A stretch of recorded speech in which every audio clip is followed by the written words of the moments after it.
Have you thought about what you're teaching your kids about money? Parents always want to help their kids succeed, but unfortunately, many of them never have that talk about finances. Well, and probably because maybe we don't even know what the answers are, right? We make it too complicated. We're overwhelmed by all this information. Financial instructor Michael Masserant from the Retirement Education Foundation has money lessons for kids at any age, including those adult kids. Michael, welcome. Thank you so much for having me again. So important to talk about this financial literacy, and a good topic now that the kids are home from school. Maybe there's a little coachable moment happening at the breakfast table this morning. But it can start really early. It really can, and ideally it should, because the earlier we start, the sooner these lessons can sink in for the kids. And even if it's something as simple as having them fill up a piggy bank, where they can see, ideally they can see through it, so they can see the piggy bank fill up and up and up with the coins or dollar bills, and incentivize them, make it fun, and tell them, okay, once you save up enough money, we can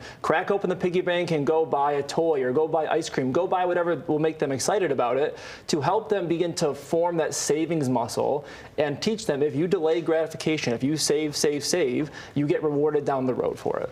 And if you gratification. Yeah, and if you want something versus need something too, those things cost money. And that's really, around that middle school age, teaching them wants versus needs.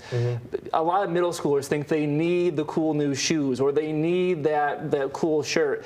Those aren't needs, those are wants. And teaching people wants versus needs early on will help them realize, okay, I need the food, I need shelter, I need all these things, but those are needs. And the things that I want, great, once I've covered the needs, how do I get what I want now?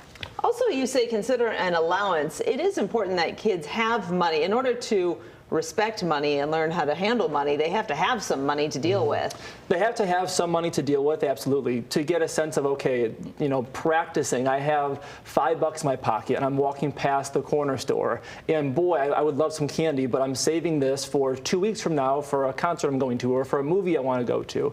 So having that money helps them practice it on a daily basis. And what about the idea, I mean, there's so much money, so mental as well. Like, what about, well, I don't want to talk to my kids about this because I don't want them to worry. There have been a lot of people who take that approach of, I don't want them to even think about this, I don't want them to have the anxiety. Yeah. And really, if we don't talk to them about this, we're not teaching the good practices, that's going to cause more anxiety for the kids down the road. A lot of parents, they just tell their kids, we can't afford that, we're not buying that, that's not worth it. If we're just negative all the time about money, it teaches the kids bad psychological habits when they think about money as a bad thing. And that should not be the case. Let's talk about a very simple approach. If you're talking to high school kids, or even recent high school grad, maybe you got a high school grad who's got a little bit of money, what is the simple investment advice that you give? I mean, honestly, the simplest thing you can do is sit a high school age person down and say, look at this stock chart of the S&P 500 over the last 50 years. Right. If you invested $100 50 years ago and held it for, or even pick 30 years, held it for 30 years, you'd have this much saved now. And teach them the power of investing into the Roth IRA and saving all those taxes. And really, back to incentivizing the younger children. It works for high schoolers also. High schoolers are college age kids.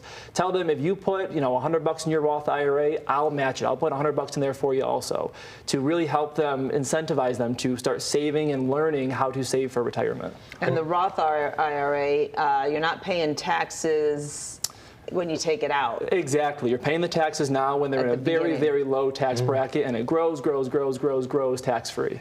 And for the older kids, adults, one of the things that you always talk about, which I think is great, is if you want to help your kids, great, but don't do it at your detriment. Yeah, we've seen some parents who want to help the kids, and that's very admirable and generous, but sometimes parents can help the kids to their own detriment and put their own retirement savings behind schedule. It's like when you're on the airplane and they say, when the masks come down, put your own mask on first, because if you can't help yourself, you can't help anybody else. So make sure you're not stretching yourself too thin to help the kids, because down the road you might become dependent on them because you couldn't save enough for yourself.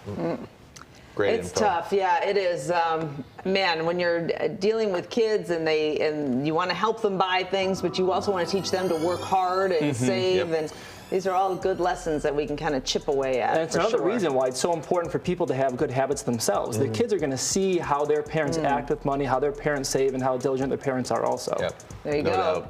Thank you, Michael. Of course. We'll post all this information on our website. It's fox2detroit.com, and on the website you'll find a connection to Michael's website, which is filled with good resources for free. Won't Thanks, cost you a Michael. dime. Of course. Appreciate it.